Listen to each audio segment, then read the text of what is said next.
Coucou tout le monde, bienvenue sur Viens chez moi, écoutez, prête l'oreille, je suis Vaya Pliard et je suis très heureuse de pouvoir vous retrouver cette semaine pour une nouvelle étude de notre programme Viens chez moi, étude qui est basée cette année 2025 sur le livre des Doctrines et Alliances. Et cette semaine, nous découvrons les versets 27 à 65 de Joseph Smith Histoire et la deuxième section des Doctrines et Alliances. Chers frères et sœurs, j'espère que vous avez apprécié la dernière étude de la semaine passée et que votre témoignage du prophète Joseph Smith a été renforcé et fortifié. Lors de notre classe de l'école du dimanche, hier, nous avons vraiment pu ressentir le Saint-Esprit nous enseigner et nous témoigner que Joseph Smith était vraiment le prophète du rétablissement, le prophète que Dieu avait choisi et préparé pour nous enseigner, pour nous guider et pour rétablir son évangile et toutes les clés nécessaires pour le salut des enfants des hommes. Chers frères et sœurs, si vous n'avez pas encore votre témoignage de Joseph Smith, je vous invite à prier Dieu le Père et à lui demander si le prophète Joseph Smith est un prophète de Dieu et à lui demander s'il est celui que Dieu avait choisi pour rétablir son évangile et son église sur terre. Si vous n'avez pas le témoignage du prophète Joseph Smith, chers frères et sœurs, continuer à étudier les doctrines d'alliance n'aurait aucun sens. Il est important que nous acceptions que Joseph Smith est le prophète du rétablissement, que Joseph Smith a été choisi de Dieu et qu'il a vu Dieu le Père et son Fils Jésus-Christ qui sont apparus à lui et qu'il a accompli tout ce qu'il a pu accomplir jusqu'à aujourd'hui, chers frères et sœurs.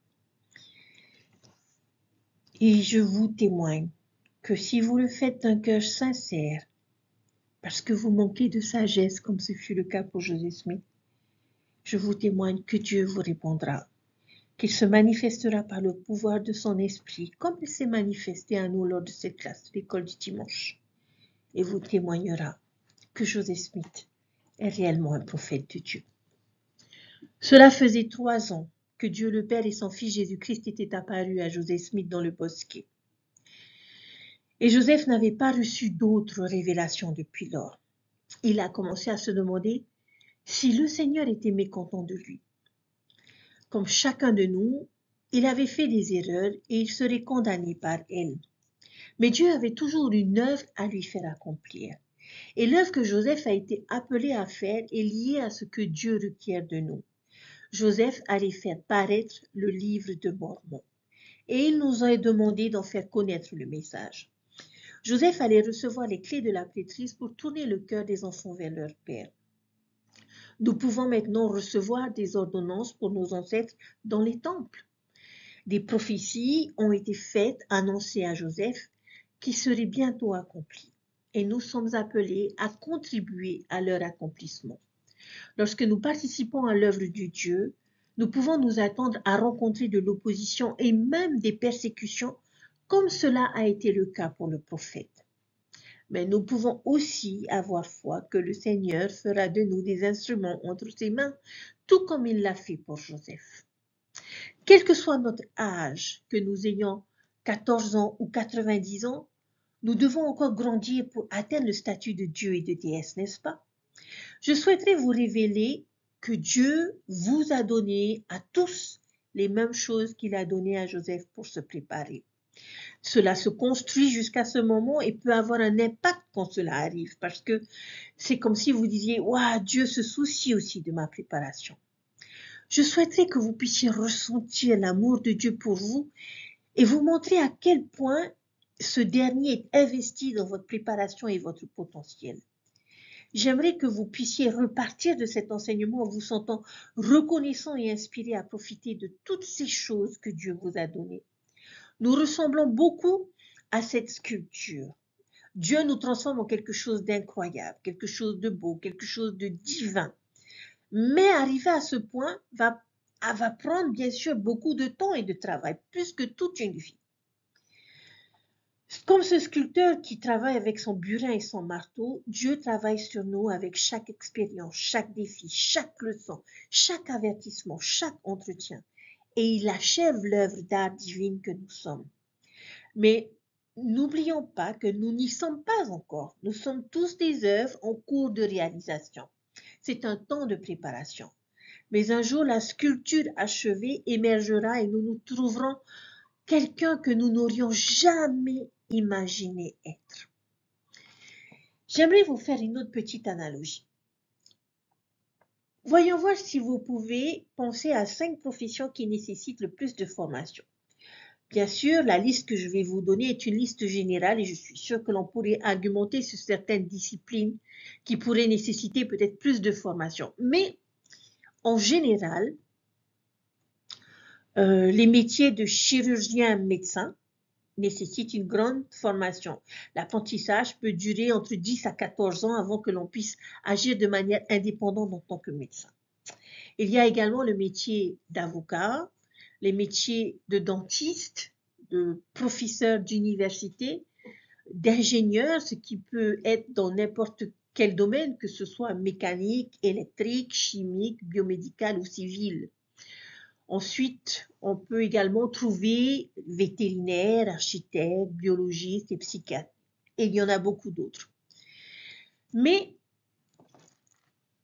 ça a du sens que ces métiers prennent autant de temps. On ne voudrait pas qu'un chirurgien nous opère sans avoir beaucoup de préparation et d'expérience au préalable. Nous ne voudrions pas qu'un avocat nous représente sans savoir ce qu'il fait et nous ne voudrions probablement pas apprendre d'un professeur qui a un faux diplôme. Certaines responsabilités, chers frères et sœurs, nécessitent une préparation et beaucoup de préparation. Il n'est donc pas surprenant de découvrir que même les prophètes ont besoin de préparation. Lorsque Joseph Smith a eu la première vision à l'âge de 14 ans, il n'était pas prêt à ce moment-là à commencer à organiser l'Église. Le Seigneur a donné à Joseph Smith une période de préparation pour l'aider à être prêt pour ses grandes responsabilités futures. En fait, on va en parler un instant. Quelles sont certaines de ces grandes responsabilités futures de Joseph que nous connaissons? Il a traduit le livre de Mormon, il a organisé l'Église, il a établi des villes, il a fait construire des temples, il a assuré le service en mission, il a reçu des révélations et sans parler du fait que c'était un mari et un père également.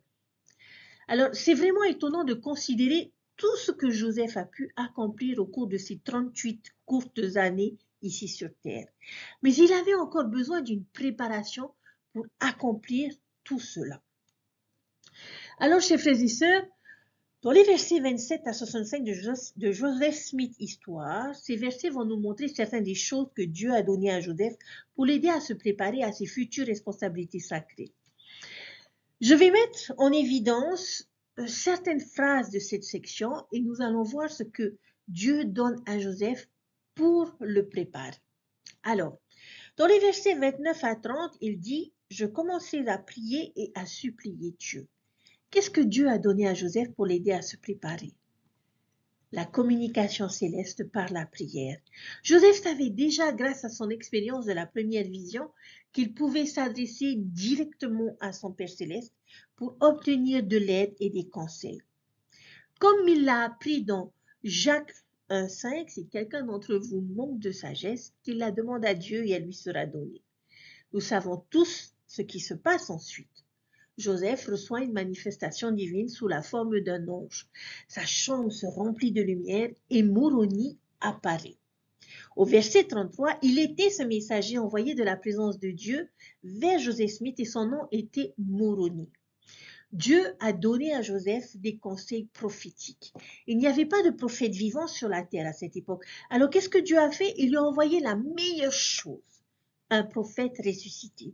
Et ce prophète Moroni lui donne toutes les instructions dont il a besoin pour faire paraître le livre de Mormon et mettre en marche le rétablissement de l'Église de Jésus-Christ. Chers frères et sœurs, j'aimerais faire une petite pause ici parce que lorsque j'ai fait mon étude, je me suis posé la question de tous les prophètes qui ont existé dans le passé, pourquoi Moroni? Et je vous demande de réfléchir un moment à cette question. Pourquoi le prophète Moroni? Alors, vous allez me dire, mais Savaya, c'est évident.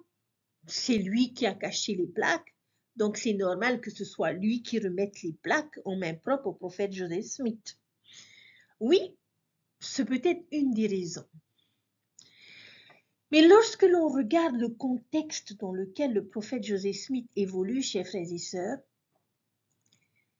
nous découvrons qu'il était persécuté, qu'il était haï à cause de ce qu'il partageait, à cause de cette vision qu'il avait eue. Beaucoup de personnes cherchaient à le détruire et même ses amis ne voulaient plus être ses amis. Il se sentait tellement seul et il devait se protéger. Lorsqu'on réfléchit aux derniers instants, aux dernières années de vie du prophète Moroni, eh bien, nous nous rendons compte qu'il était exactement dans le même contexte.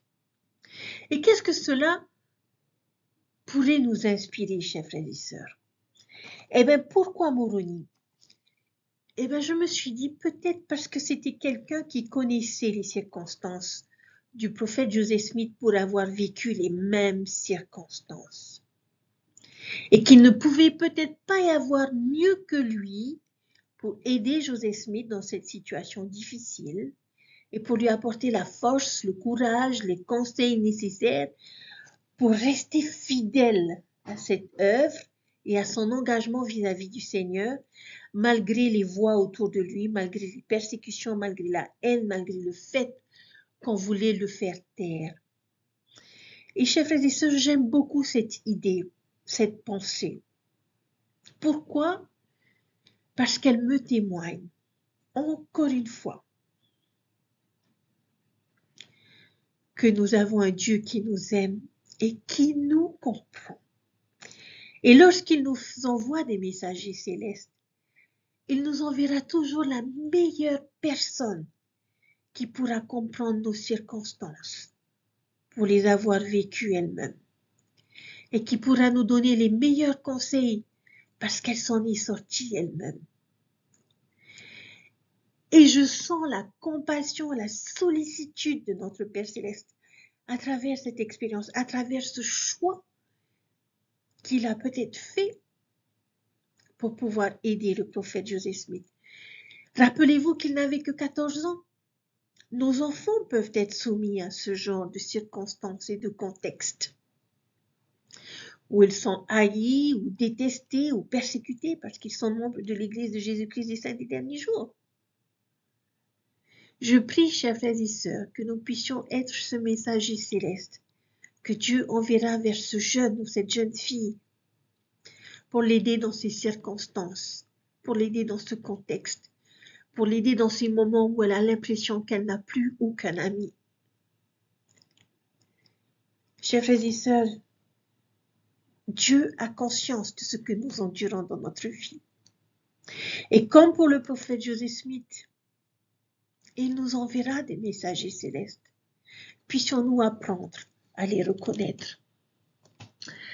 Dans le verset 33, Dieu avait une œuvre à lui faire accomplir et lui dit que son nom serait connu en bien et en mal parmi toutes les nations, familles et langues, et qu'on dirait du bien et du mal parmi tous les peuples. Ici, Dieu donne à Joseph Smith une vision de son avenir, une meilleure compréhension de son rôle dans le déroulement du rétablissement, que l'œuvre qu'il était appelé à accomplir était importante et remarquable, à tel point que les personnes du monde entier connaîtraient son nom en bien ou en mal. Cette prophétie s'est-elle accomplie? Oui, c'est sûr. Je me souviens avoir parlé avec des personnes où beaucoup d'entre eux avaient entendu parler de Joseph Smith et de la première vision, mais la majorité connaissait son nom mal et c'était pour moi un honneur de pouvoir enseigner son nom bien et de changer la perception qu'ils avaient de lui dans l'esprit de certains. Dans le verset 34, l'ange lui dit qu'il existait un livre déposé, que la plénitude de l'évangile éternel y était contenue. Joseph a reçu des écritures des derniers jours qui contenaient la plénitude de l'évangile. Et cela l'aiderait à comprendre le plan de Dieu et ses véritables doctrines. Au fait, il lui dit que Joseph serait responsable de la traduction de ce récit et qu'il allait bénéficier également de son message. Et dans les versets 36 à 41, il va commencer à citer les prophéties de l'Ancien Testament. Que fait Moroni dans cette section? Eh bien, il cite les Écritures, et principalement l'Ancien Testament, ce qui est intéressant. Il cite Malachie, que nous étudierons un peu plus tard, parce qu'il apparaît dans la section 2 des Doctrines et Alliances, bien que formulé un peu différemment. Il va aussi citer Ésaïe 11, qui décrit le rassemblement d'Israël et le règne du millénaire du Christ. Il cite Actes chapitre 3, versets 22-23, qui prophétise que tous ceux qui n'écouteront pas le Christ seront retranchés et que ce jour allait bientôt arriver. Il cite Joël chapitre 2, les versets 28 à 32, qui prophétise les derniers jours où les fils et les filles prophétiseront, les vieillards auront des songes et les jeunes gens des visions, un peu comme Joseph. Et puis Joseph nous dit que Moroni cite de nombreux autres passages des Écritures. Alors que fait-il ici? Non seulement Moroni lui a donné un sens de l'avenir, mais il lui a aussi donné un sens du passé, n'est-ce pas? Que les générations précédentes avaient prophétisé et attendu avec impatience le jour de Joseph Smith et qu'il participerait à la réalisation de cet héritage et à son accomplissement. Et je trouve ça intéressant parce que, en ce moment, mon mari et moi avons, depuis le début de l'année, avons repris notre lecture du livre de Mormon en parallèle avec les Écritures. Et nous sommes tombés sur ce chapitre 3 de 2 Néphi, où l'on parle de ce voyant. Donc c'était de l'époque de Léhi, de Néphi, de Lamon Lémuel, et on parlait déjà de ce prophète qui allait rétablir l'Église, qui allait être ce voyant suscité par Dieu pour ramener la parole de Dieu au sein des enfants des hommes. Et je trouve ça juste incroyable. Lorsque j'ai lu ce chapitre, j'en avais presque les larmes aux yeux parce que j'avais l'impression de lire le même récit découvert dans Joseph Smith Histoire, mais qui a été partagé par une autre personne il y a des milliers d'années ou une centaine d'années, je ne sais plus. Et c'est ce sens du passé que l'on retrouve dans les Écritures. Il n'y a pas que dans le livre de Mormon. Beaucoup de prophètes ont prophétisé concernant ce voyant issu de Joseph et qui porterait le même nom que son père et le même nom que Joseph. Et je trouve ça extraordinaire de pouvoir voir ces parallèles qu'il y a entre les Écritures du passé et les Écritures du présent. Dans le verset 44, eh bien, Moroni s'en va, mais il lui dit, soudainement, il découvre que sa chambre commence à s'éclairer à nouveau. Au verset 45, il a de nouveau raconté exactement les mêmes choses. Puis Moroni s'en va à nouveau. Et verset 46, quelle ne fut sa surprise lorsqu'il vit à nouveau le même messager à son chevet et qu'il l'entend répéter encore les mêmes choses qu'avant. Lorsque Moroni part pour la troisième fois, c'est le matin et il est temps pour Joseph d'aller travailler dans les champs et il le fait. Mais son père remarque que quelque chose ne va pas et il dit à Joseph de rentrer à la maison. Et sur le chemin du retour, il s'effondre contre la clôture et que se passe-t-il?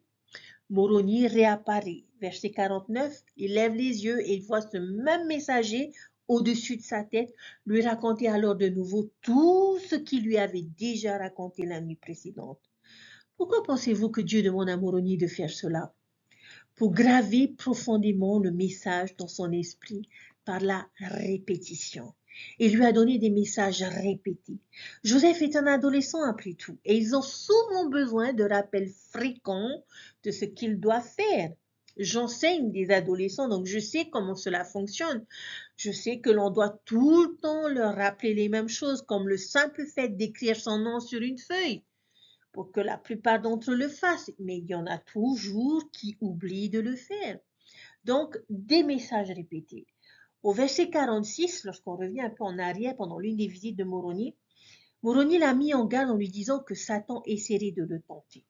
En conséquence de la situation d'indigence ou de pauvreté de la famille de son père pour obtenir les plaques dans le but de devenir riche. Et Moroni va lui donner un avertissement spécifique. Joseph, Satan va te tenter, mais tu dois être fort, tu dois résister à cette impulsion.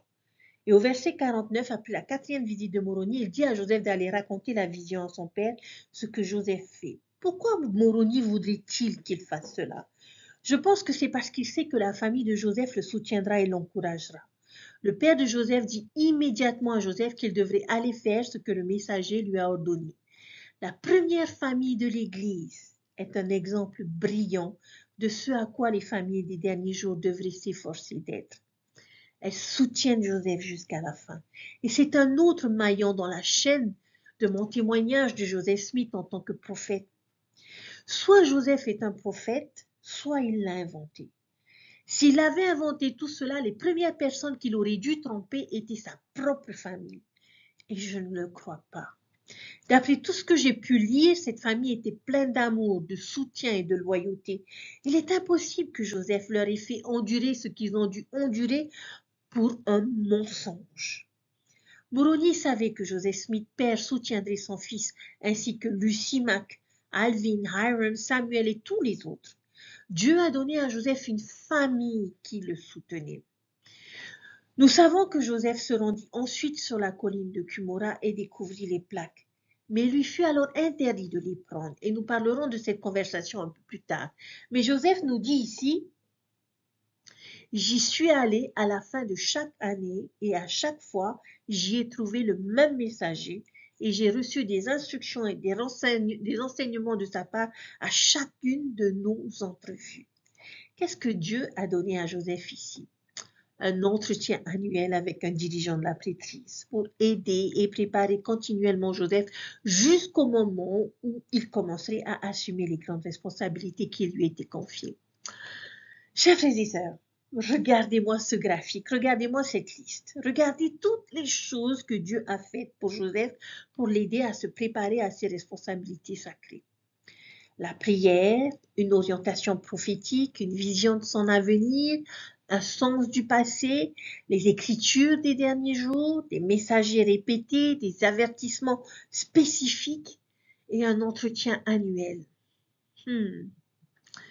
Joseph avait de grandes responsabilités et opportunités sur son chemin, dont son avenir. Quelles sont certaines des vôtres, chers frères et sœurs? Beaucoup d'entre elles peuvent être les mêmes ou sont même similaires, n'est-ce pas?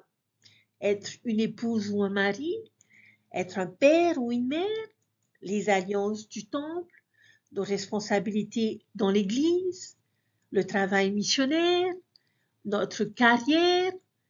Dieu a donné à Joseph beaucoup de choses pour l'aider et le préparer à cet avenir extraordinaire. Mais c'était Joseph Smith, n'est-ce pas? Bien sûr. Il va lui donner beaucoup d'aide. Mais quelles sont les choses que Dieu vous a données à vous pour vous aider à vous préparer? Chers frères et sœurs, j'espère que vous l'avez compris. Il vous a donné les mêmes choses, n'est-ce pas? Comment Dieu nous a-t-il donné ces mêmes choses? Lorsqu'on regarde cette liste, nous nous rendons compte que nous aussi avons également accès à Dieu et aux manifestations divines par la prière. Nous avons des conseils prophétiques. En fait, il nous en a donné 15. La première présidence et le collège des 12. Nous aussi avons accès à une vision de notre travail et de nos bénédictions futures. Où pouvons-nous obtenir cela? Dans notre bénédiction patriarcale. Le président Nelson a également invité les jeunes à faire partie du bataillon de jeunes et leur a dit qu'ils étaient destinés à aider et à rassembler Israël. Nous avons aussi les Écritures des derniers jours, le livre de Mormon, les Doctrines et Alliances, la perle de Grand Prix. Tous les principes dont nous avons besoin pour survivre dans ces derniers jours se trouvent dans ces livres. Nous avons également le sens du passé et un riche héritage. Non seulement nous avons toutes ces personnes, les prophètes mentionnés dans les Écritures, mais nous avons aussi les pionniers. Nous avons nos propres ancêtres, ceux de notre famille qui ont rejoint l'Église pour la première fois, soit de loin, soit récemment. Nous aussi, comme Joseph Smith, nous pouvons recevoir des messages répétés, n'est-ce pas? L'Église tous les dimanches, l'étude quotidienne des Écritures, le séminaire, l'Institut, les activités, la conférence générale, les messages du Liaona, les messages de jeunes, soyez forts. Toutes ces choses, et encore tant d'autres que Dieu a fournies pour nous donner de nombreux messages répétés, pour nous aider. Nous aussi, nous avons des avertissements précis sur la manière dont Satan essaiera de nous tenter. Les prophètes nous donnent à chaque conférence générale des avertissements. Les dirigeants locaux nous donnent des avertissements. Les principes de la brochure « Jeunes, soyez forts » nous donnent des avertissements. Satan ne s'inclinera pas sans combattre et nous devons être prêts. Nous aussi, nous espérons avoir une famille qui nous soutient et je suppose que cela ne s'applique pas à tout le monde. Mais si vous n'avez pas de famille immédiate, chers frères et sœurs, qui vous soutient, vous pouvez au moins vous tourner vers la famille de votre paroisse qui, je l'espère, vous soutiendra. Et puis, est-ce que ce dernier point s'applique? Un entretien annuel? Oui, je pense que c'est l'une des choses préférées d'un évêque à faire. S'asseoir avec les jeunes phénoménaux de sa paroisse et vérifier leur croissance et leur progrès et leur offrir des instructions et de l'aide. N'est-ce pas étonnant? Dieu se soucie autant de votre avenir dans son Église que de Joseph. Votre avenir est suffisamment important pour lui pour vous donner les mêmes choses. Quel Père céleste aimant nous avons. Avant de conclure cette partie de la leçon, il y a une autre similitude que j'aimerais illustrer ici. Même avec tout ce que Joseph a pour lui, comment s'était-il décrit en tant qu'adolescent et plus précisément pendant ces années intermédiaires entre la première vision et la visite de Moroni? Lorsque l'on revient au verset 28, on nous dit qu'il a été laissé à toutes sortes de tentations. Il a fréquenté toutes sortes de sociétés, ce qui suggère que ce n'était probablement pas le meilleur genre de société avec lequel il se mêlait. On nous dit également qu'il est souvent tombé dans de nombreuses erreurs insensées. Il a montré la faiblesse de la jeunesse, les faiblesses de la nature humaine. Il a été entraîné dans diverses tentations offensantes aux yeux de Dieu. Maintenant, il nous assure qu'il n'était coupable d'aucun péché grave, mais qu'il était coupable de légèreté ou d'insouciance associée à une compagnie joviale, non conforme je dirais, au caractère que doit maintenir quelqu'un qui a été appelé par Dieu. Lorsque je lis ce verset, chers frères et sœurs, et cette description, qu'est-ce que nous apprenons sur Joseph en tant qu'adolescent? Eh bien, qu'il n'était pas parfait, qu'il fait des erreurs et qu'il a estimé qu'il n'était pas à la hauteur du caractère de quelqu'un qui était dans sa position, quelqu'un qui a été appelé par Dieu. Pouvons-nous comprendre? Je me souviens d'un enseignement de l'histoire de l'Église de Susan Easton Black à Bivoyou, qui était d'ailleurs incroyable et qui expliquait que Joseph passait souvent du temps à la forge de Palmyra. Pourquoi est-ce qu'il le faisait?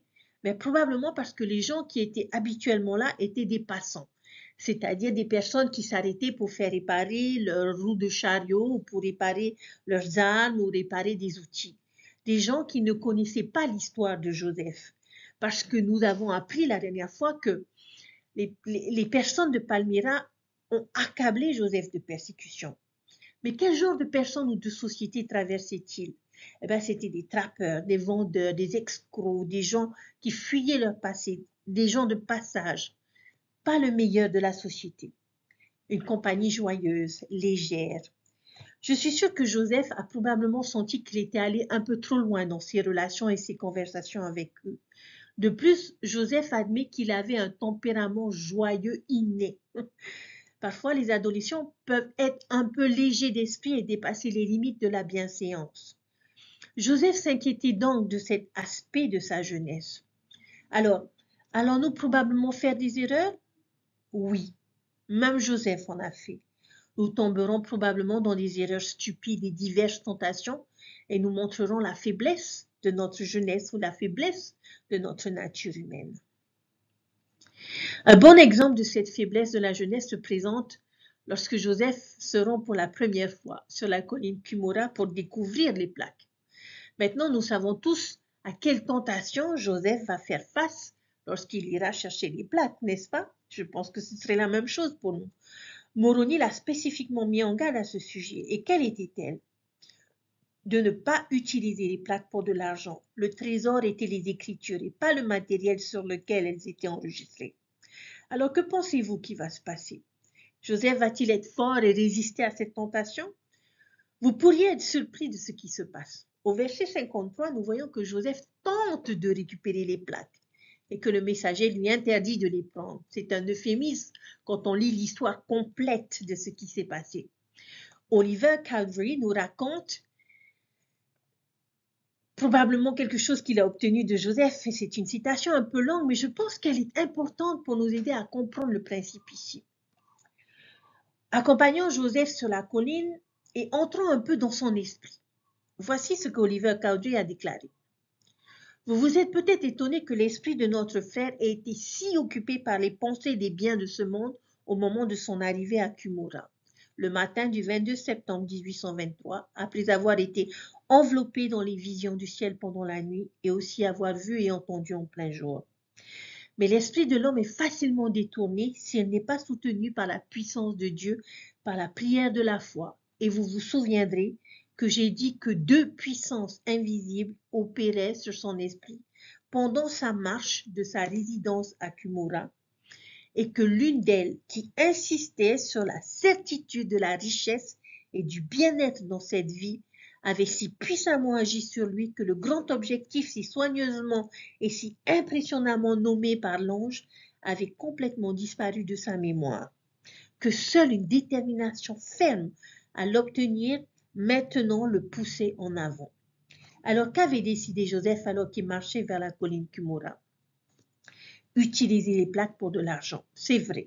Une détermination ferme à obtenir maintenant le pousser à aller de l'avant. Étonnant. Mais bien sûr, je pense que cela parle aussi du caractère de Joseph dans le fait que sa motivation à utiliser les plaques pour de l'argent ne soit pas nécessairement motivée par un désir d'obtenir richesse et notoriété, mais par le désir d'aider sa famille.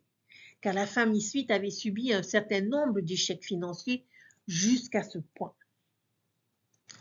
Ensuite, une fois arrivé au dépôt, un petit effort pour enlever la terre des bords du haut de la boîte et un léger levier lui ont permis de voir son contenu. En essayant de prendre possession des plaques, un choc fut produit sur son organisme par une puissance invisible qui le privait, dans une certaine mesure, de sa force naturelle. Il s'arrêta un instant, puis fit une autre tentative, mais fut plus sensiblement choqué qu'auparavant. Rappelez-vous, ce n'est qu'un adolescent et qu'il a besoin de messages répétés pour qu'il parvienne à ses fins. Il fit donc la troisième tentative avec un effort accru lorsque ses forces lui manquèrent plus que les 2 fois précédentes et sans préméditation. Il s'exclama: « Pourquoi ne puis-je pas obtenir ce livre? » « Parce que tu n'as pas gardé les commandements du Seigneur, » répondit une voix à une distance apparemment courte. Lorsqu'il a regardé, à sa grande surprise, il a vu l'ange qui lui avait précédemment donné les instructions concernant cette affaire. En un instant, toutes les instructions précédentes, la grande intelligence concernant Israël et les derniers jours, lui revinrent à l'esprit. Il pensa au temps où son cœur était ardemment engagé dans la prière au Seigneur, où son esprit était contrit et où son saint messager des cieux lui révéla des choses merveilleuses liées à ce récit. Il était venu, bien sûr, et avait trouvé la parole de l'ange accomplie concernant la réalité du récit. Mais il avait oublié le grand but pour lequel il avait été gardé, et en conséquence, il ne pouvait pas avoir le pouvoir de prendre. Il les prit en sa possession et les emporta.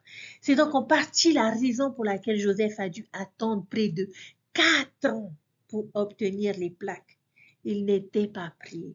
Il avait besoin d'une préparation supplémentaire.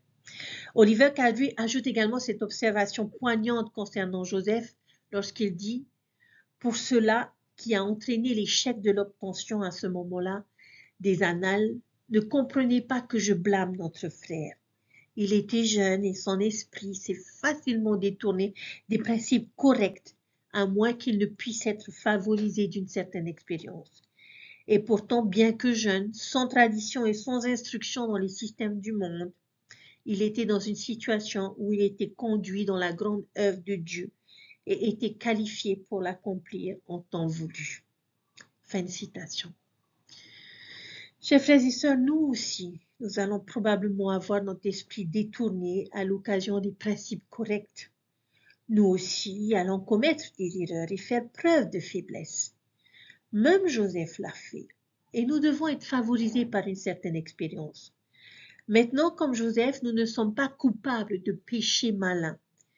Mais nous aussi sommes dans une situation où nous devons être conduits dans la grande œuvre de Dieu et nous qualifier pour l'accomplir en temps voulu. Mais qu'est-ce que Dieu a donné à Joseph et à nous tous lorsque nous tombons dans des erreurs stupides? Il lui pardonne. Il lui donne une autre chance. Il travaille avec lui. Il l'enseigne. Il était encore appelé à faire de grandes choses. Il lui donne de l'expérience. Et Dieu fera la même chose pour chacun d'entre nous. Que pourrions-nous faire pour mieux profiter de ces bénédictions préparatoires, chers frères et sœurs? Et c'est une question importante, car nous pouvons leur résister, les considérer comme acquises ou gaspiller notre potentiel. J'aimerais vous faire quelques suggestions. Apprenons à reconnaître les défis comme des opportunités de croissance. Apprenons à rechercher le pardon pour les erreurs passées et surmonter les mauvaises habitudes. Apprenons à nous assurer que la prière et l'étude des Écritures constituent une partie significative de notre vie. Apprenons à chercher à écouter attentivement les conseils prophétiques et à tenir compte des avertissements prophétiques et nous engager à vivre les commandements. Notre Père Céleste n'est-il pas incroyable? Non seulement il nous donne de grandes opportunités et des responsabilités, mais il a aussi la prévoyance et le soin de nous donner une chance de nous préparer à ces choses. Et c'est la preuve de la grande effusion d'amour et d'attention qu'il doit ressentir pour nous. Et un appel à nous tous, et peut-être même plus particulièrement à vous les jeunes, s'il vous plaît, ne considérez pas ces bénédictions comme allant de soi. Je pense que je l'ai fait. Si nous reconnaissons cette préparation et cet amour et en profitant, alors comme Joseph, je suis certain que nous accomplirons nous aussi de grandes choses dans son royaume. Dieu prépare ses prophètes et son peuple pour accomplir ses puissants desseins. Avant de nous confier le poids d'une énorme responsabilité, il rassemble et renforce nos épaules pour la charge. Et n'est-ce pas incroyable? Dieu se soucie autant de notre avenir dans son Église que de Joseph.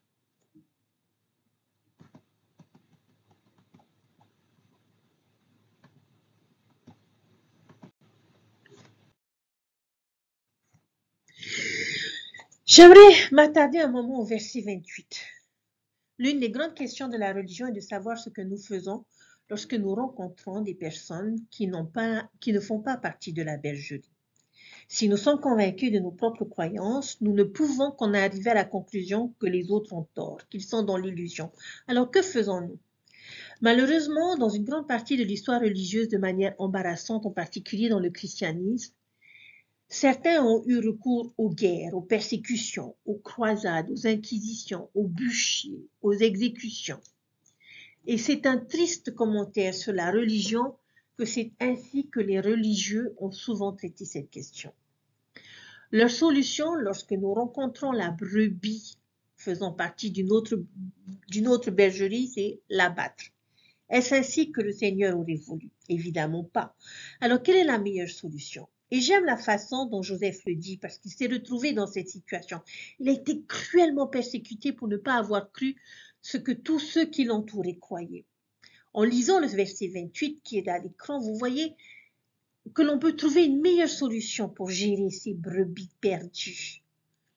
Joseph dit, alors qu'il m'avait été défendu de me joindre à aucune des confessions religieuses de l'époque, et que j'étais très jeune et persécuté par ceux qui auraient dû être mes amis et me traiter avec bonté, et qui, s'ils pensaient que je m'abusais, auraient dû essayer de me ramener d'une manière convenable et affectueuse. Parce qu'il y a un problème ou une question à laquelle toutes les personnes, organisations ou religions doivent répondre. Peu importe ce en quoi vous croyez, que faisons-nous de ceux qui ne sont pas d'accord avec nous? Les gens que nous considérons comme mauvais, qui agissent d'une manière qui ne nous convient pas ou qui pensent et croient différemment. Malheureusement, la plupart du temps, l'hostilité et l'exclusion sont la réponse. Ou pire, la violence. L'histoire ancienne et moderne regorge d'exemples de personnes qui traitent mal ceux qui ne sont pas d'accord ou qui sont différents d'une certaine manière, qu'il s'agisse de différences religieuses, culturelles, intellectuelles ou politiques. Alors, que devrions-nous faire lorsque nous rencontrons une brebis perdue ou quelqu'un qui croit différemment de nous ou avec qui nous sommes en désaccord religieusement, politiquement ou intellectuellement? Nous nous lions d'amitié avec eux. Nous les traitons avec bonté et gentillesse et nous nous efforçons de les récupérer d'une manière appropriée, convenable et affectueuse. C'est la voie du Christ. Nous ne les haïssons pas, ne les persécutons pas, nous ne nous moquons pas d'eux, nous ne les évitons pas, nous n'essayons pas de les éliminer. Nous devrions essayer la suggestion de Joseph. L'histoire de ce monde serait tellement différente et tellement meilleure si l'humanité pouvait seulement suivre ce conseil. Lorsque vous rencontrez des personnes qui croient ou agissent différemment, plutôt que de recourir à l'hostilité ou à l'exclusion, puissions-nous les traiter avec gentillesse, amitié et amour pour les guider et les reconquérir doucement. Je nous invite à suivre le conseil de Joseph et l'exemple de Jésus pour être des artisans de paix plutôt que des diviseurs. Le prophète Russell M. Nelson nous a enseigné sur comment être des artisans de paix. Il a dit, mes chers frères et sœurs, cela ne devrait pas exister. En qualité de disciples de Jésus-Christ, nous devons être exemplaires dans nos interactions, surtout s'il y a des divergences d'opinion. L'un des moyens les plus simples de reconnaître un vrai disciple de Jésus-Christ est par le degré de compassion avec lequel il traite ses semblables. Le message du Sauveur est clair.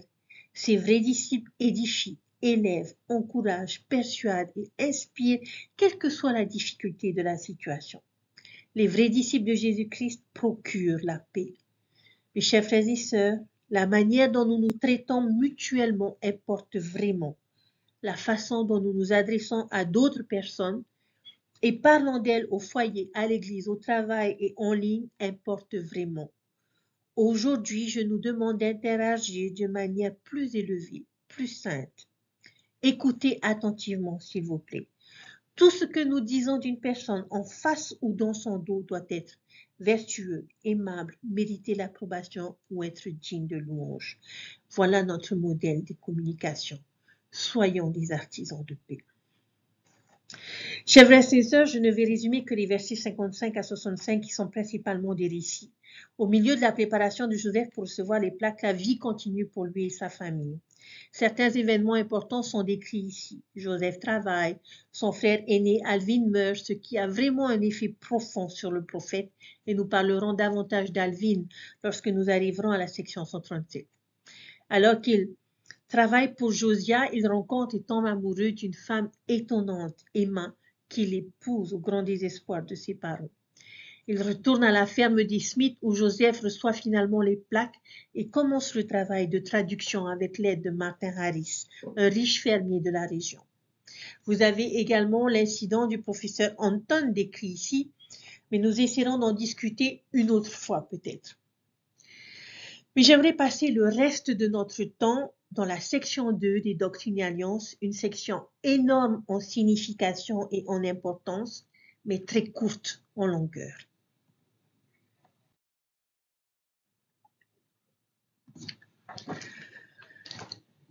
Très bien. La section 2 des Doctrines et Alliances. Il y a des questions qui me sont toujours venues à l'esprit, qui vous sont peut-être aussi venues à l'esprit. Les miennes sont un peu anodines. Pourquoi dit-on qu'une chose envoyée en voiture est une expédition alors qu'une chose envoyée par un bateau est appelée une cargaison? Pourquoi est-ce que le soleil noircit notre peau mais éclaircit nos cheveux? Pourquoi l'abrégé est-il un mot si long? Pourquoi Charlie est l'abréviation de Charles? Plein de questions, je dirais de questions bêtes. Quand les papillons deviennent nerveux, que mangent-ils? Si l'huile d'olive provient des olives, d'où vient l'huile pour bébé? Enfin bref, toutes ces choses, une liste plutôt amusante, mais l'une des choses les plus importantes que je voudrais que vous reteniez et que nous pouvons faire lorsque nous étudions les Écritures, c'est de ralentir et de se poser des questions. Et peut-être même de les écrire. Lorsque nous sommes prêts à poser une question, nous donnons à l'esprit l'occasion de nous répondre. Nous nous inspirons pour approfondir une recherche personnelle des réponses. En fait, c'est l'une des façons dont nous avons obtenu de nombreuses sections des Doctrines et Alliances. Lorsque Joseph travaillait sur sa version inspirée de la Bible, il s'arrêtait et posait des questions au Seigneur sur la signification des choses et la raison de leur présence. Et en réponse, il recevait souvent une révélation. Et nous devrions étudier nos Écritures, chers frères et sœurs, de la même manière. Alors aujourd'hui, on va essayer de mettre en pratique la compétence de poser des questions et j'aimerais commencer par l'une des miennes. Qu'est-ce qui est intéressant dans cet ensemble de références bibliques? Que remarquez-vous dans ces versets que je vous mets à l'écran? Malachie chapitre 4, verset 5-6, Luc 1, 16-17, 3 Néphi 25, 5-6, Joseph Smith Histoire 1, 38-39 et Doctrine et Alliance section 2. Je vous invite à faire une pause et aller voir ces versets. Mais j'espère que vous remarquerez deux choses. La première, c'est que chacune de ces références dit essentiellement la même chose. Ce sont des variantes différentes de la même prophétie. La deuxième chose intéressante, cependant, lorsqu'on regarde les livres dans lesquels elles se trouvent, vous remarquez quelque chose. Malachie, Luc, 3 Néphi, Joseph Smith Histoire et Doctrine et Alliance. La prophétie se trouve dans chacun des ouvrages canoniques. L'Ancien Testament, le Nouveau Testament, le Livre de Mormon, les Doctrines et Alliances et même la toute petite perle de Grand Prix la contient. Alors, qu'est-ce que cela suggère à propos de cette prophétie particulière? Eh bien, qu'elle doit être importante, n'est-ce pas? Aujourd'hui, nous allons passer notre temps à examiner attentivement cette prophétie telle qu'elle est présentée dans la section 2 des Doctrines et Alliances. C'est une excellente section pour mettre en pratique notre compétence de se poser des questions parce qu'elle est très courte. Alors, ne nous laissons pas tromper par la longueur de la section. Elle est peut-être courte, mais elle a une signification spirituelle énorme, chers frères et sœurs. En fait, John A. Whitsoe a dit ceci à propos de cette petite section 2. Le début et la fin de l'Évangile sont écrits dans la section 2 des Doctrines et Alliances. Waouh, c'est une déclaration assez intéressante, n'est-ce pas? Que veut-il dire par là? Essayons de comprendre pourquoi. J'aimerais vous donner une petite illustration que je souhaiterais utiliser. Une plante en pot. Et la raison en est que cela va faire écho à l'une des phrases trouvées dans Doctrine et Alliance, section 2, verset 2, où il nous est dit que Élie plantera dans nos cœurs les promesses faites au Père. À quoi ressemblent ces promesses dans leur vie et à quoi ressemble le sol de leur âme? Les promesses ont-elles été plantées? Poussent-elles? Y a-t-il une grande et une belle plante là-bas ou est-elle inexistante ou pleine de mauvaises herbes? Cela peut être, je pense, un joli symbole visuel de notre dévouement à faire le travail que nous allons découvrir dans cette section. Notre tâche consiste à essayer de répondre à ces questions en lisant la section 2 et à nous poser une question pour chaque verset afin de mieux les comprendre.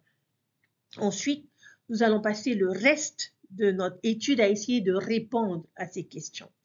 Alors, dans le premier verset, je vais diviser ce verset en deux sections. Je vous révélerai la prêtrise par la main d'Élie, le prophète. Que veut-il dire par révéler la prêtrise ici? La définition de la prêtrise est le pouvoir et l'autorité de Dieu. La promesse est donc que dans les derniers jours, Dieu révélerait ou donnerait à l'homme le pouvoir ou l'autorité de faire quelque chose. Et il le révélerait ou le donnerait par les mains d'Élie. Qui était Élie? Élie était un ancien prophète d'Israël. Quelques anecdotes notables de sa vie. C'était un prophète qui fut nourri par des corbeaux pendant une sécheresse provoquée par le ciel. Et c'est lui qui fit descendre le feu du ciel lors d'une confrontation avec les prêtres de Baal au sommet du mont Carmel. Et c'est lui qui a été emporté au ciel par un char de feu. Pourquoi Élie? Alors, je vais laisser le prophète Joseph Fielding Smith répondre à cette question. Il a dit ceci. C'est un mystère pour de nombreux membres de l'Église de savoir pourquoi cette importante mission a été réservée à Élie et pourquoi ces autorités n'auraient pu être conférées par un autre prophète. Pourquoi envoyer Élie? Parce qu'il détient les clés de l'autorité pour administrer toutes les ordonnances de la prêtrise. Et sans l'autorité donnée, les ordonnances ne pourraient pas être administrées avec justice. Fin de citation. Élie détenait des clés spécifiques de la prêtrise de Melchizedek qui devaient être rétablies dans les derniers jours. Quelles clés spécifiques? Nous en parlerons dans une seconde. Mais le verset 2 nous donne quelques indices. Maintenant, la deuxième moitié de ce verset, avant la venue du jour grand et redoutable du Seigneur. Qu'est-ce que le jour grand et redoutable du Seigneur? En termes simples, il s'agit de la seconde venue. Pourquoi est-elle décrite comme étant à la fois grande et redoutable? Je suppose que cela dépend de la façon dont nous définissons les mots grand et redoutable. Dans le sens scripturaire, grand signifie probablement capital ou significatif, et la seconde venue le sera certainement. Mais si nous définissons le mot grand comme signifiant bon ou excellent, alors je dirais que la seconde venue sera grande pour certains, mais redoutable pour d'autres, excellent pour les justes et terrible pour les méchants. De plus, terrible ne doit pas nécessairement être défini comme quelque chose de négatif, comme terrible ou effrayant. Il pourrait également être interprété comme signifiant impressionnant. Je pense que c'est ainsi que Jacob utilise le mot dans Genèse chapitre 48 lorsqu'il a sa vision de l'escalier menant au ciel. Il dit comme cet endroit est terrible, mais terrible dans un sens positif. Élie est-il déjà venu? Réponse facile, oui, il l'a fait. Il a révélé et rétabli ce pouvoir et cette autorité de la prêtrise. Quand? Le 3 avril 1836 dans la ville de Kirtland dans l'Ohio, dans l'enceinte du temple de Kirtland. Vous pouvez lire le récit de cette visite dans Doctrinalion section 110. Là, Élie apparaît à Joseph Smith et à Oliver Cowdery et leur confère les clés de cette dispensation. Et le verset suivant nous aidera à comprendre à quelle clé spécifique il fait référence.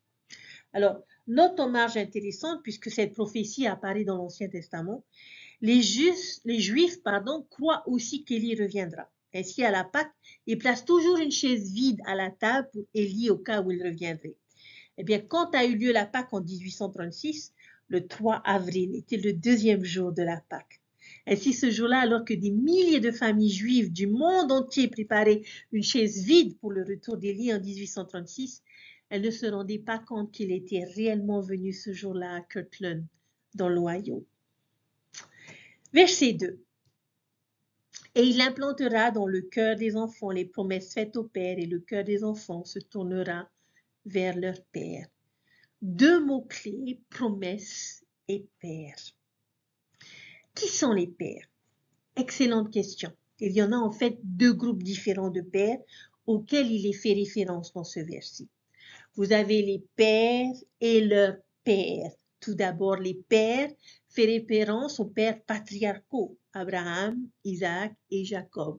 Vous pouvez le voir dans Doctrinalion, section 27, verset 10, qui dit que aussi avec Joseph, Jacob, Isaac et Abraham, vos pères, par qui les promesses demeurent. Vous pouvez donc voir que ces hommes sont appelés nos pères, pour qui l'autre mot-clé, les promesses, demeurent. J'espère que vous arrivez à me suivre. Bruce L. McConkie confirme également cela lorsqu'il a dit « Il y a deux raisons pour lesquelles nous les appelons les bénédictions patriarcales. La première, parce qu'elles sont données par un patriarche de pieux, mais elles sont aussi appelées bénédictions patriarcales parce qu'elles nous lient aux patriarches, Abraham, Isaac et Jacob. Jacob, également appelé Israël, a eu 12 fils, et nous appelons leur postérité les 12 tribus d'Israël. Lorsque nous recevons une bénédiction patriarcale, notre lignée est indiquée, nous relions aux patriarches et aux promesses qui leur ont été faites.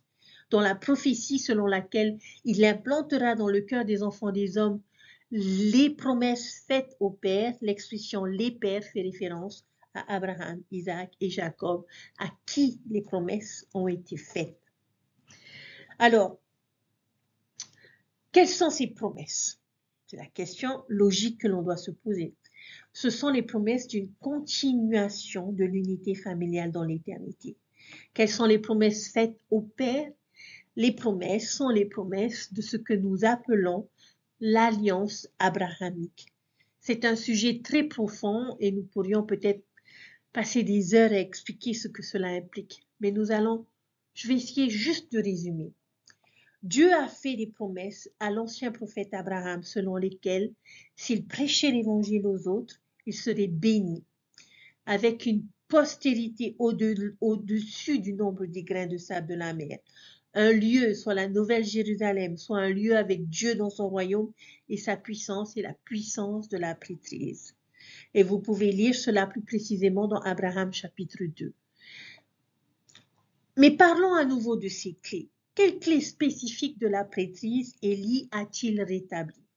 Dans le dictionnaire biblique, Élie détenait le pouvoir de scellement de la prêtrise de Melchizedek. Brosser McConkie a également déclaré: quelles sont les promesses? Ce sont les promesses d'une continuation de l'unité familiale dans l'éternité.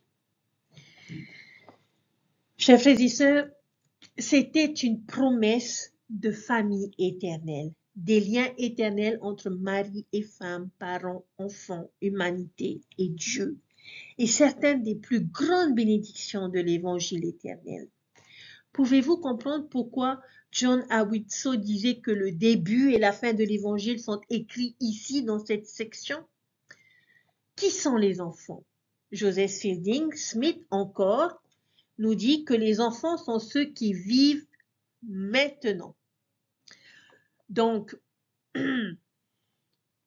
qui sont leurs pères? Nous avons établi à ce stade que cette promesse de famille scellée qui a été faite au Père va avoir un effet sur nous, les enfants. Elle tournera nos cœurs vers nos pères. Nos pères, dans ce sens, sont nos ancêtres. Pourquoi? Parce que lorsque nous avons été bénis par le fruit de l'Évangile, par la promesse du scellement éternel, il est tout naturel pour nous de vouloir partager ce privilège avec nos familles. Comme Léhi devant l'arbre de vie, après avoir mangé du fruit, son premier désir a été de le partager avec sa famille. Et nous voulons qu'il l'ait aussi. Cette promesse est plantée dans nos cœurs. Je ne pense pas que ce soit une coïncidence qu'il utilise ce mot particulier, que la promesse est plantée dans nos cœurs. Parce que c'est là où elle grandit en quelque chose de vivant et de beau. Nous parlons d'avoir un arbre généalogique avec des racines et des branches. Nous appelons parfois cela fleurir et s'épanouir, être rempli de l'esprit d'Élie. L'avez-vous déjà ressenti? C'est une émotion puissante. Joseph Smith a appelé cette œuvre du temps pour nos ancêtres le plus glorieux de tous les sujets appartenant à l'évangile éternel. Et c'est glorieux, cette œuvre d'unir nos ancêtres les uns aux autres, à nous-mêmes et à Dieu. Voyez-vous à quel point le message de cette section est important? Un exemple concret. Regardez le verset 3. S'il n'en était pas ainsi, la terre entière serait complètement dévastée à sa venue. Pourquoi la terre serait-elle dévastée à la seconde venue? Parce que des millions d'enfants de notre Père céleste seraient perdus. Beaucoup de nos propres ancêtres seraient perdus. Nous croyons en un Père céleste qui est juste. Nous croyons en un Père céleste qui valorise l'âme de chacun de ses enfants. Nous croyons en un Père céleste qui ne fait pas de distinction de personne. Nous croyons en un Père céleste qui nous a envoyés dans ce monde en tant que famille, avec des liens. Et l'œuvre pour les morts le prouve. Si nous sommes nés dans l'alliance et que nous ne pensons qu'à nous-mêmes, nous ne saisissons peut-être pas la signification de cela. Mais si nous réalisons que nos parents ont eu des parents et qu'ils ont eu des parents et qu'ils ont eu des parents et ainsi de suite, et qu'ils doivent sûrement aussi souhaiter avoir ce lien et cette bénédiction de scellement, comment ne pas ressentir le désir de leur offrir cette opportunité puisque nous sommes liés à eux? Et non seulement ils n'auront pas cette bénédiction, mais nous perdrons la nôtre si nous ne faisons pas ce travail pour eux. Joseph Fielding Smith a encore déclaré: pourquoi la terre serait-elle dévastée? Simplement parce qu'il n'y a pas de lien de soudure entre les pères et les enfants, ce qui est l'œuvre pour les morts.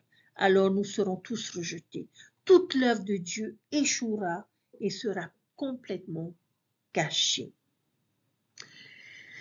Chers frères et sœurs, nous avons besoin d'eux autant qu'ils ont besoin de nous. Si nous ne faisons pas ce travail, nous serons rejetés et la terre entière sera complètement dévastée. Il y a encore une question très importante qui doit être posée avant de conclure. Et c'est la dernière question que j'aimerais aborder. Que puis-je faire? Chers frères et sœurs, nous pouvons commencer par aller sur familysearch.org et explorer tous les outils incroyables dont dispose l'Église pour faire ce travail. Avec les instructions qui s'y trouvent, nous pouvons commencer à rechercher les noms de nos ancêtres qui n'ont pas encore fait leur travail et à rassembler leurs informations. Une fois que nous avons leurs noms, nous pouvons les emmener au temple et accomplir des ordonnances par procuration en leur nom. Quel bel acte de service! C'est littéralement se donner soi-même. Notre propre corps devient le moyen par lequel ils reçoivent les promesses de Dieu. Nous pouvons faire des recherches sur la vie de nos ancêtres.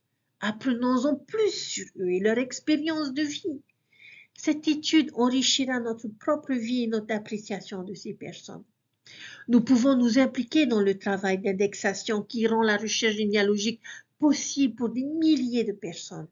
Si cela vous intéresse, cherchez et faites cette indexation. Vous pouvez faire beaucoup de choses. Les doctrinaliens ont beaucoup plus à dire sur l'œuvre pour les morts. Alors, restons à l'écoute et nous verrons que cela devient une force motrice majeure dans l'histoire de l'Église. Le rétablissement de la prêtrise, la construction des temples, les révélations sur le plan du salut, tout cela renvoie à l'importance de cette œuvre que nous accomplissons pour les morts. Il n'est pas étonnant que ce soit l'une des toutes premières prophéties citées à Joseph par Moroni dans cette dispensation.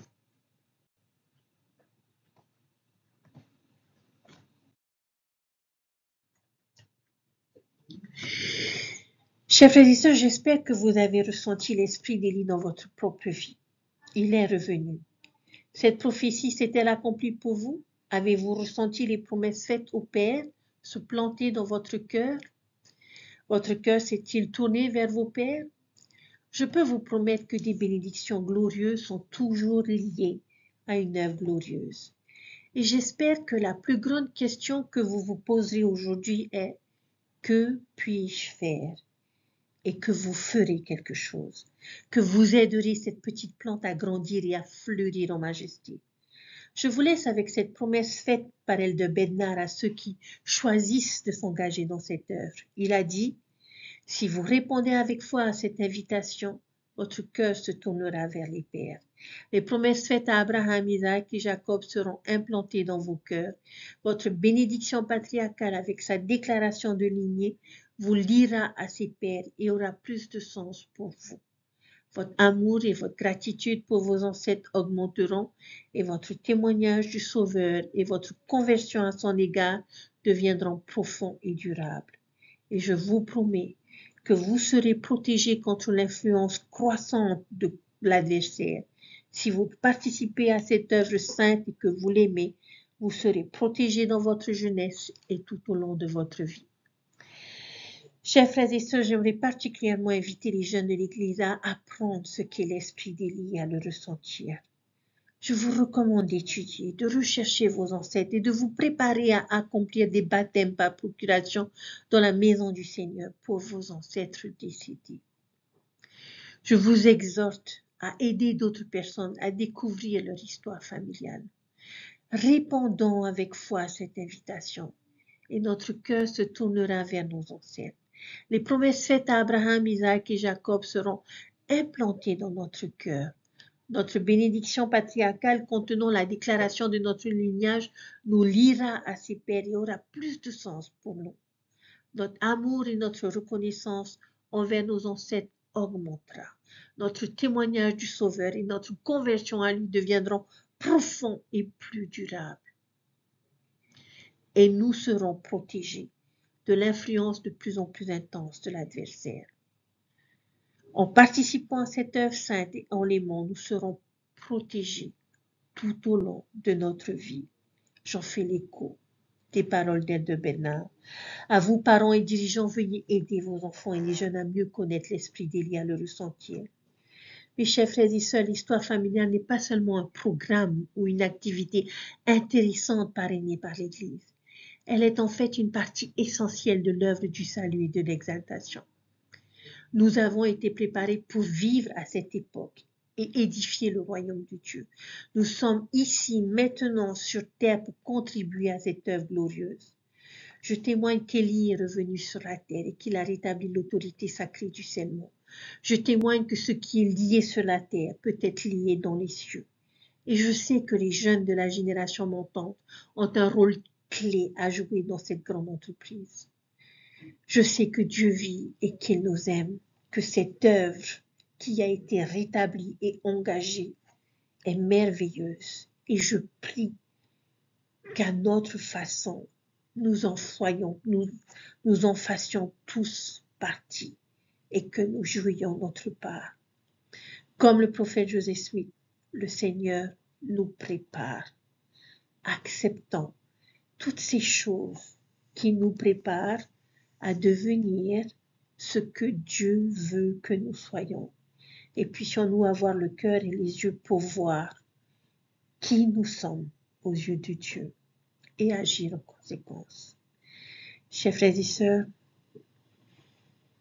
je ne cesserai jamais de témoigner de l'amour intense de notre Père Céleste à l'égard de chacun de ses enfants. Tout ce que nous découvrons dans les Écritures, toutes les interventions divines que nous avons pu voir et que nous continuerons de voir, témoigneront de la compassion, de l'intérêt, du souci, de la grâce que Dieu a pour chacun d'entre nous. Et je prie que vous le ressentiez et que vous agissiez de manière à pouvoir exprimer votre reconnaissance et votre gratitude. Je témoigne de toutes ces choses au nom de Jésus-Christ. Amen. Je suis désolée d'avoir pris un peu trop de temps, mais j'espère que vous comprendrez que ces choses étaient importantes et que je ne pouvais pas les négliger. Je vous souhaite une bonne semaine, chers frères et sœurs, et je prie que vous ayez votre témoignage et que vous appreniez ce que Dieu veut que vous appreniez.